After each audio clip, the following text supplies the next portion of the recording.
You're listening to Financial Advisor Marketing, the best show on the planet for financial advisors who want to get more clients without all the stress. You're about to get the real scoop on everything from lead generation to closing the deal. James is the founder of theadvisorcoach.com, where you can find an entire suite of products designed to help financial advisors grow their businesses more rapidly than ever before. Now, here is your host, James Pollard. One of the most shocking things I've ever discovered in my adult life is how many financial advisors struggle with money. There's an old saying that the cobbler has no shoes, or that the cobbler's children have no shoes, whatever it is. It means the very people who provide a product or service to others often don't benefit from that product or service themselves. And sadly, I've seen that play out in the financial advice industry. Advisors who help their clients retire are nowhere near retirement themselves. Advisors who lecture about the importance of saving and investing are living paycheck to paycheck, and if not, very darn close to it. I've talked about this before on the show, but I've seen financial advisors try to purchase stuff from me only to get their credit cards declined. It's so interesting because you have to enter an email address when you buy from me, because that's how the invoices get delivered. They get automatically sent to your email address. Well, lots of financial advisors use their business email addresses. So I can see something like john.smith@abcwealthmanagement.com getting declined for a $20 purchase. I'm just making that up, by the way. I'm making up ABC Wealth Management. I'm John.Smith. I'm just making it up. But when I Google John Smith and his company, I see he talks a big game on social media about how well he's doing, how awesome everything is, how he works exclusively with high net individuals. John Smith's got it going on, right? I just sit there and laugh because it's so sad, and all you can do is laugh or cry. I choose to laugh, partly because I know there's humongous psychological incongruence between what these financial advisors are doing and what they're trying to get other people to do. You can believe me or not, I really don't care. I'm telling you firsthand, secondhand, and thirdhand at this point that being psychologically and behaviorally congruent is one of the most important things you can do if you want to have a successful business. If you are out here trying to get people to give you thousands of dollars for a financial plan, you are going to struggle immensely if you have never hired anyone for a couple $1,000s. If you have not gone through that same thing, if you have not walked the path that you're trying to get your clients to walk, if you want your prospective clients to convert quickly and easily, you are doing yourself a disservice when you are slow to convert with other people. You really need to be the client you wish to see in your business. Again, you can believe me. You don't have to. It's okay. I am good either way. The contact page on my website, now that I'm thinking about this, I want to share this story. It has a link to where people can pay me for half an hour of my time. I have not accepted anyone new from that in a long, long time. So just because I mention it here, please do not go to the contact page on my website and try to pay for that service. Sometimes over the years, I will say yes, but most of the time I say no. And I've been saying no and no and no and no over the past year and a half. But it's the darndest thing, because whenever I pay other people for coaching and consulting, I almost immediately begin seeing more people trying to pay me for consulting. It's almost spooky how it works. I remember I sent a wire to someone for more than $100,000, and that very day I had a financial advisor reach out and ask if he could pay to have me. I don't know exactly what he wanted, but I'm thinking it was kind of like he wanted me to be his on-call marketing guy. And I told him no, of course. And then he came back and he said, well, we can do weekly check-ins, and I could pay you $100,000 up front for the entire year. There's a lot of wisdom in the word circulate, as in having money circulate. Think about that. I sent money about $100,000 to well, it's not important, but I sent $100,000, and then the financial advisor who wanted to hire me was like, let me give you $100,000. Now, is that some kind of cosmic law of attraction advice? Maybe, but I think there's a far more practical explanation. When you put yourself in the position of a buyer, you internalize what it feels like to say yes. You feel what it is like to be a buyer. You remember the skepticism you might have had. You remember the nervousness you felt, and the hope and the sense of possibility and all of the other things that come from that. That experience that you had bleeds into how you show up when you're on the other side of the table. I think it's safe to say that I have the most successful marketing newsletter ever created for financial advisors. I mean, that's just straight up objectively true. As far as I can tell, there is no one better in terms of marketing for financial advisors. It is what it is. And newsletters are my favorite product to buy. I absolutely love newsletters. I love how they give me monthly nudges. I love how they give me current information. When I buy a course, I love courses. I have a bunch of courses. I've taken a bunch. But when I buy one, I'm worried about the information being outdated. But when I buy a newsletter, I know the author wrote it at least somewhat recently. I also love print newsletters because I can sit down and highlight them and take notes. It's not a coincidence that the very thing I love to purchase for myself is also the thing that I've been incredibly successful with using in my business. What's crazy is the Inner Circle newsletter is actually a relatively small part of my business. It's a small part of the Advisor Coach. And if you're on my email list, you can attest to this. You know this is true.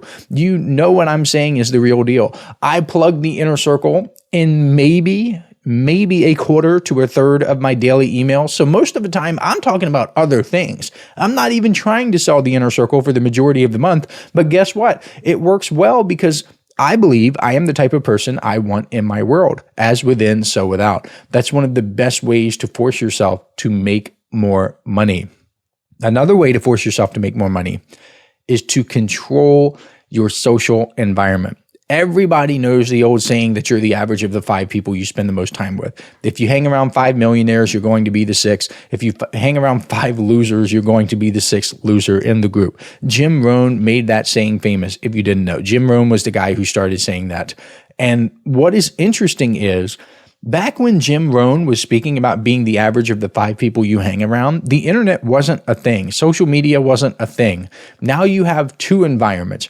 You have your physical environment and you have your digital environment. Your physical environment is where you live and who you actually spend time with face to face. And yeah, in a perfect world, you would surround yourself with people who are doing way better than you so you can learn everything by osmosis. You would wake up in the morning, go down to your kitchen, and boom, successful people will be right there in your kitchen and you would see everything they do. That would be pretty darn cool. That's the dream scenario. But it's not always possible, especially not if you're trying to level up, because quite frankly, the successful people probably don't want to spend time with you anyway. I mean, yeah, that's kind of pessimistic, I guess, but it's also true. If you're not making $100,000 or whatever per year, why in the world would someone making $10 million per year want to hang out with you on a daily basis? It's just not realistic. I have seen people give advice to financial advisors. Oh, try to find a mentor and take your mentor out for coffee. Look, the people that you want as your mentors are not just going to sit around waiting for you to invite them out for coffee or something. And if they say yes, that in and of itself should be a red flag. Okay. Just think about what I talked about with the contact page. I have people contacting me, trying to give me money to help them with their businesses, and I'm legitimately just turning them down. Not to like plug myself again, but wouldn't you rather learn from someone who legitimately has people in his market throwing money in him and he refuses to accept them as clients, instead of someone who has a bunch of free time in order to go out to coffee with you, or some coach that offers 15 different free consultations a month and, oh, well, let's just get on a 1-hour Zoom call and no cost to you. It's just a strategy session. Let's brainstorm. No, it's goofy. It's goofy. Just use common sense here and think about what actually works. Okay. So what was I talking about? I don't even remember. The digital environment or something. So yeah, if you want to be the average of 5 people that you hang around, and people are likely not going to hang out with you in real life, the only choice that you have here is your digital environment. You can literally plug yourself into a group of people overnight. You have masterminds and communities and newsletters and mentorship programs. They're all out there. And yes, you probably will have to pay to get in, so don't be cheapo. But the truth is that the payment isn't really designed to make money from the members, at least not in the good ones. It's designed to keep the non-serious people out.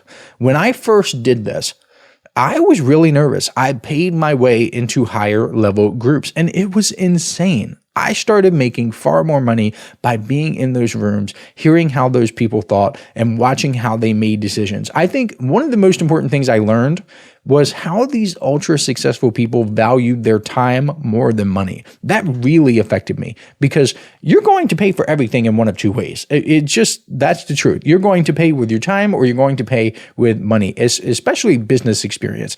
You're going to have to get that business experience with your time and banging your head against the wall and your energy and sleepless nights and everything that comes with it, or you're just going to pay for it. I would much rather pay with money. And I meant pay in terms of money. I'd much rather hand over a couple $1,000s, get the business experience, get the wisdom, get the mistakes out of the way as soon as possible. I'd rather do that. That's why it crushes me when I see financial advisors struggling to figure everything out themselves or reinvent the wheel when I legitimately already have proven processes ready to go that they could install in their businesses and begin getting better results right away. Besides, there are some things you just can't learn on a YouTube video or in a book or from a course. You just cannot learn those things. There are some things that you can only learn by putting yourself in the right environments. Listen up, financial advisors. This is something special I'm doing exclusively for people who listen to this podcast. If you subscribe to the Inner Circle newsletter over at theadvisorcoach.com/coaching, I will send you a collection of 7 copyright-free emails personally written by me that you can use right away to begin getting more clients. I call these my objection-busting emails because they're designed to overcome the biggest objections financial advisors face. All you have to do is send me an email letting me know you've subscribed, and I will reply back with a link where you can download them for free. I originally offered these in the May 2024 Inner Circle newsletter issue, and it was one of the most popular bonuses I've ever given away. Today, these 7 objection-busting copyright-free emails are only available to listeners of this podcast because I'm not mentioning them anywhere else. Go to theadvisorcoach.com/coaching to subscribe today. Now, back to the show. Another way to force yourself to make more money is to learn hard skills. These are the kinds of skills that you can make money with directly and right away. Not theory, not someday money directly. Sales is the perfect example of a hard skill that can make you money right away because if you can sell one-on-one, you have no excuse whatsoever for ever being broke because you can walk into any business, any industry, and make that business more money by closing deals. Copywriting is another example of a hard skill. That's the one that I chose for the majority of my marketing career. It's salesmanship in print. If you're introverted, like I am, then you can learn to sell with words. There's something magical about putting words together in a social media post or an email or an online ad and having people respond to it. It's awesome. It's such a good feeling. I wish everyone could feel how cool it is. The top copywriters in the world make millions of dollars per year because those skills directly generate cash. Imagine if you learned a few hard skills and then combined them with everything else I'm talking about here. And a note about the copywriters. A lot of the copywriters are not, this is not me throwing shade on copywriters. This is merely me pointing out what I have observed. Some copywriters tend to have their head so far up their butt that all they see is how they can improve the words. And they're so focused on the words and the copy and putting the right sales message out that they completely ignore the other facets of business. They ignore economic models. They ignore what the markets actually want. They ignore the tech that can accelerate their gains in the marketplace. They ignore all sorts of things because they think, oh, if I can just write better words and write better words and write better words, I can make more money. And that's true to a point. But when you throw in a better business model, when you throw in better economics, when you throw in better markets, that becomes a multiplier.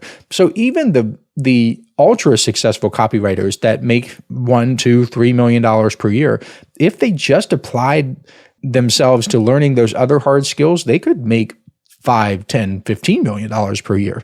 And when I say force yourself to make more money, I really mean it. At some point, you have to go out there and do the work. One of the biggest lies people believe about success is that it comes from perfect planning.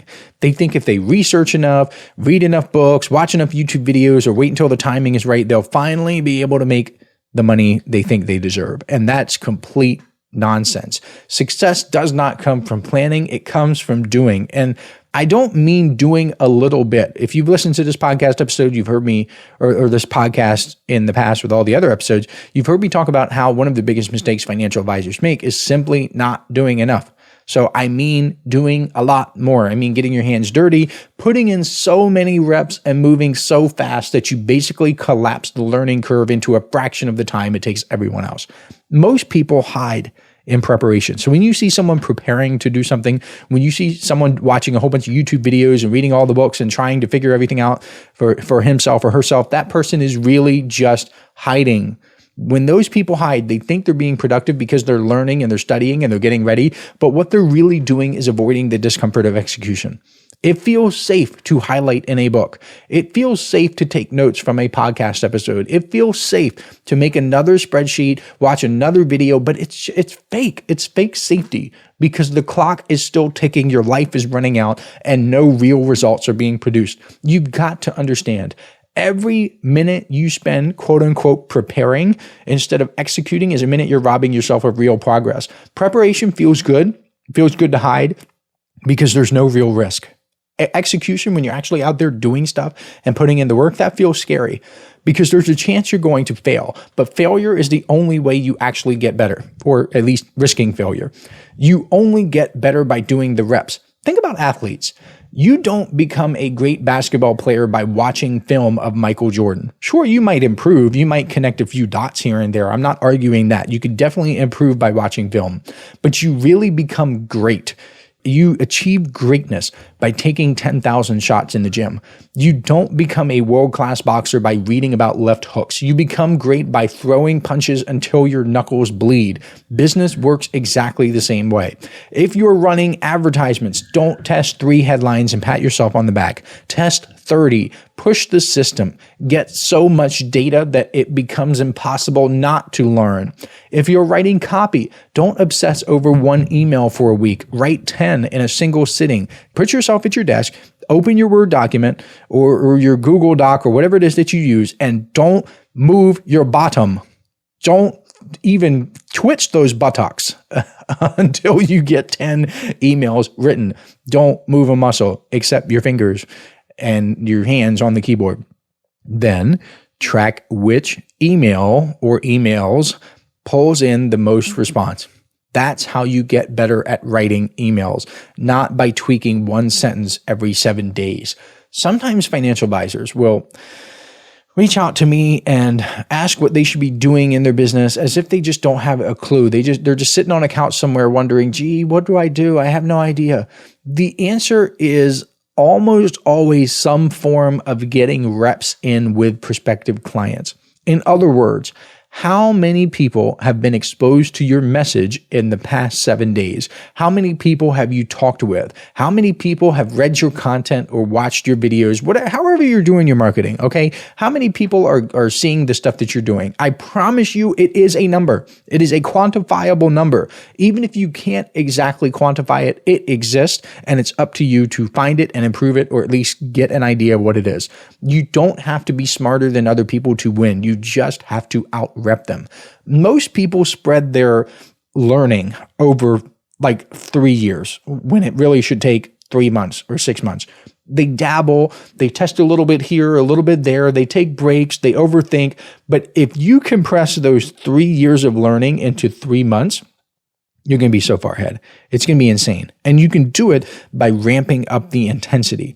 Think of it like language learning, I guess, is a good way to describe it. Someone who studies Spanish for 30 minutes a week might get decent in 3 years. If you just pull out your little Duolingo app and do a lesson here and there, you might get okay. But if you move to Madrid and you speak Spanish 8 hours per day, even when you feel like you can't, you're going to be conversational in about 3 months. I see the same thing all the time with my products. I see it all the time with the inner circle for sure. Financial advisors will join the inner circle and do so much better than their peers in an extraordinarily short period of time because they started putting in the reps. That's all it is. Let's say you're a new financial advisor and you're competing with someone who has been a financial advisor for 10 years. Well, let's assume that we can quantify the reps. And the advisor who has been in business for 10 years has put in 1,000. Okay, I'm just making this up, but just to illustrate the point, okay? The advisor who's been in business for 10 years has 1,000 reps. If you can realistically put in 1,000 reps in the next 2 years, then you will have more quote unquote experience in 2 years than the other advisor did in 10. People waste so much time They waste so much of their lives waiting for the perfect time. They think, oh, once I save more money, I'll start. Or, oh, once I learn more about Facebook ads, I'll launch everything. Or, oh, once I feel more confident, I'll finally start prospecting. But the perfect time doesn't exist. The perfect time is now. And the act of doing creates the conditions for learning. You don't learn before you start. You learn by starting. That's why the people who make stupid amounts of money seem like they're moving at light speed. They're not smarter than you. They're just not waiting. Here's something else. And this is ironic. People avoid doing more because they think it will make their work sloppy. They believe quality comes from obsessing over the details. But the truth is, quality comes from quantity. The first 100 sales calls you make will probably be terrible. But by the 101st, you'll be way better than the first one. The first 50 ads you run might flop, but the 51st is going to be better than the first, second, third, fourth, and fifth. The 51st one might be your moneymaker. The first 20 emails you send might get ignored, but by email 21 or 201, you've learned the rhythm that makes people click, and you are really darn good at it. You don't find quality by waiting. You earn quality through quantity. So flood your system with reps. The faster you stack those reps, the faster you become unstoppable. Kobe Bryant had a rule. If practice started at 8 a.m., he would be in the gym at 6 or earlier, putting up 400 shots before anyone showed up. Did he need those extra reps? Probably not. At some point in his career, he probably didn't need them. He was probably good enough by everyone else's standards and by the coach's standards. But here's the thing. It was his standard. That's what made him Kobe. He was obsessed with stacking reps that by the time game day rolled around, he wasn't guessing whether his shot would fall. He knew. Business is the same. Most people take 3 shots, they're satisfied, they go home. But if you want to be great, you have to get those 400 in. All right, that is enough for this episode. I hope you enjoyed it. If you want to learn more about what I do and how I can help you, go to theadvisorcoach.com. Either way, I will catch you next week. This is thepodcastfactory.com.